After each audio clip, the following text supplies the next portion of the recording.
MZTV. Let me see here. Paul's Gospel. Let me see here. Peter's Gospel. Unlearned, unstable, not apprehending. Yeah. Okay. I got it. Oh. Good morning. Good evening. Good afternoon. Whatever time it is where you are. I'm Martin Zender. This is MZTV. Peter was warning his own people, as I said yesterday, that... Wait a minute, I got to explain something to you. The reason my shirt is open is not because I'm trying to project any subliminal message here. I'm just missing the top button, and Juliana, my landlady, said that she would put another on there. It hasn't happened yet, so I just wanted to clarify that. So Peter's warning his fellow Jews not to twist Paul's letters, because they would do so to their own destruction, and they would only prove themselves to be unlearned and unstable. We must be stable in Paul's gospel, and we must be stable enough to recognize Peter's gospel. Interesting. Somebody said to me in light of the newsletter 2 weeks ago that, not only are you protecting Paul's gospel, Zender, but you're protecting Peter's gospel too. Yeah, I liked that, because I am protecting Peter's gospel. I am zealous for Israel to come into her own expectation. And I'm not going to try to force any Israelites into the body of Christ. And this is a trend today. People tend to say anyone who believes today is automatically in the body of Christ. Now, we may have some disagreements. I think I proved this case 2 weeks ago in my newsletter, Protecting Paul's Gospel, that even today in our era, this is the same era Paul spoke of in Romans 11, called the current era. There is a remnant according to the choice of grace of circumcision believers. Why? Because God uses the remnant, and Paul uses the remnant. The few people who still believe in the circumcision gospel uses that as proof that God has not thrust away his people. Here's the remnant. Here are a small group of people still believing in the circumcision gospel, because remember, the accusation could be raised that God was done with Israel. That was a concern of many of the Romans, that because they got this transcendent grace, they got this spectacular new message, therefore God is done with Israel. Paul couldn't stand hearing that, and believe me, he was hearing it.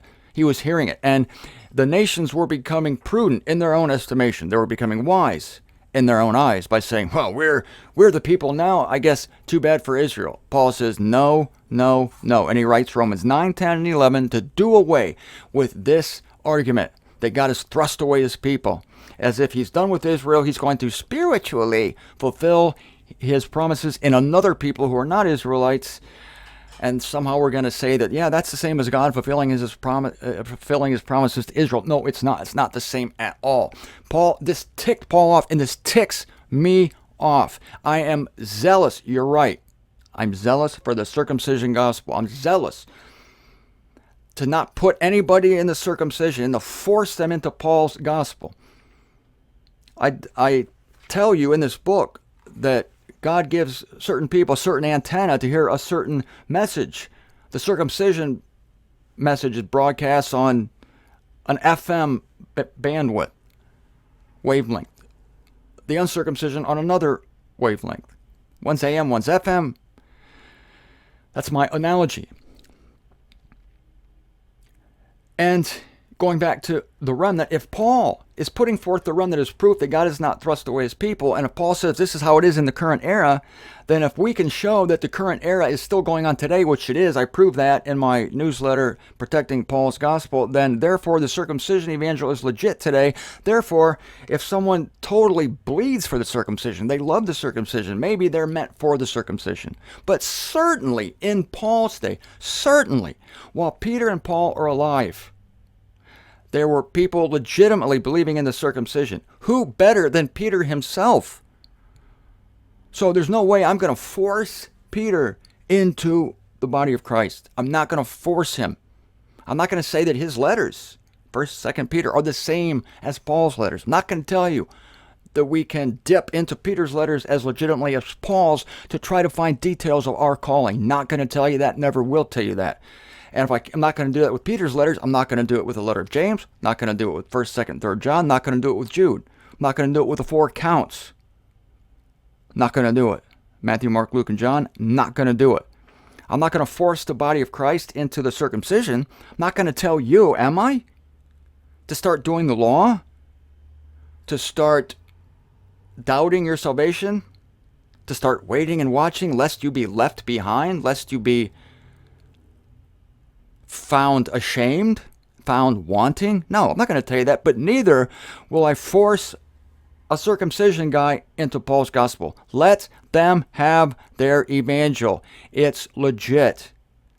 It's crazy that in Peter's day, he had to convince his fellow Jews that Paul's gospel was legit. Today, I have to tell body of Christ people that Peter's gospel is legit. Even now, it can be believed. Certainly, it could be then when Peter and Paul sat at the same picnic table in Antioch. So what do we have that Paul has that Peter doesn't have? I left off in 2 Corinthians 12:11. I did not finish that verse. In fact, I left the critical part out of it because I was running out of time. Paul says, I have become imprudent. You compel me. You bastards, you made me say this. I didn't want to. That would be the Zender paraphrase, but Paul didn't say that. I ought to be commended by you, but I am not deficient in anything pertaining to the paramount apostles, even if I am nothing. This is so good. Paul says, I am not deficient in anything pertaining to the paramount apostles, even though I'm nothing. In other words, Paul's saying, you're looking at me. You look at my life. You look at how I'm the refuse of all things. I have no reputation in the world. I come across to you, Paul says, like this humble guy.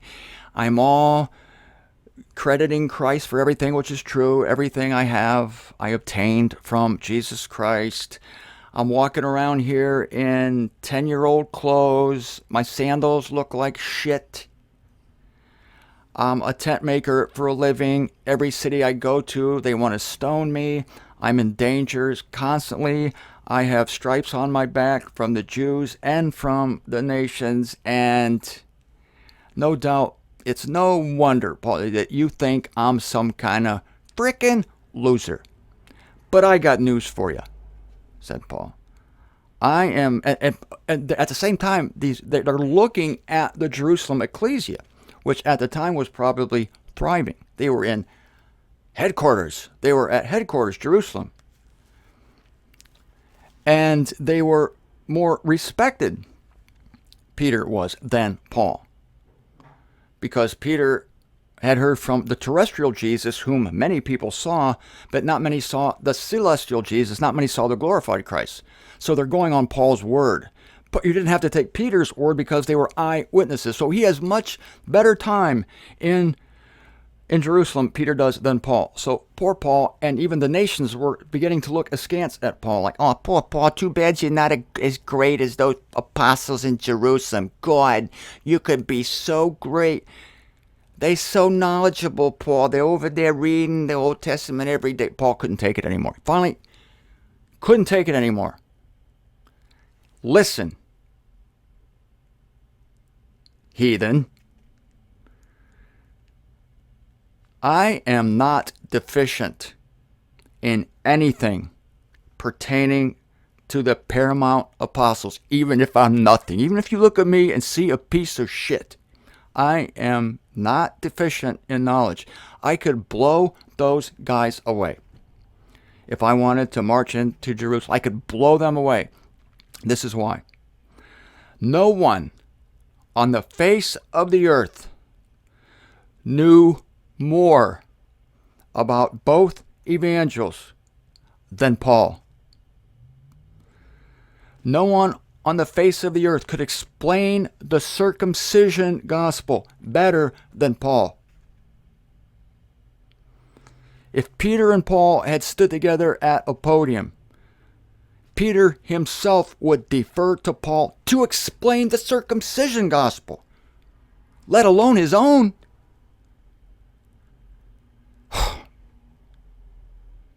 God.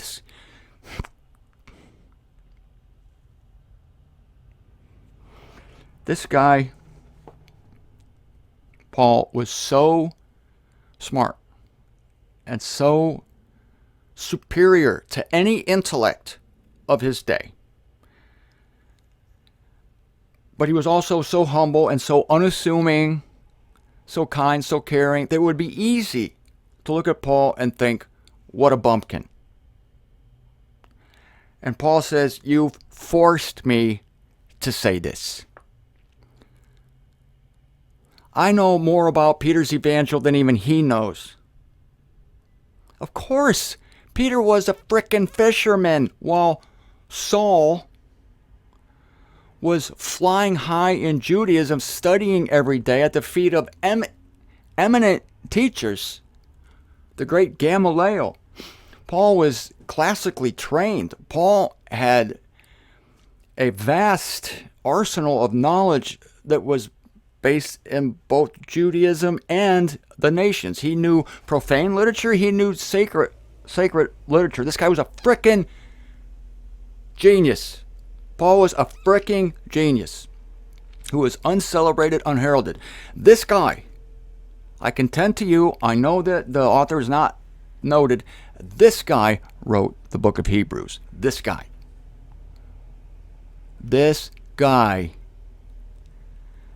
was the only one qualified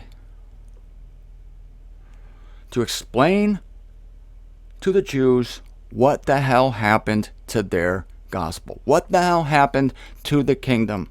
Where did it go? The only guy qualified to write Hebrews is Paul. Nobody knew more about it.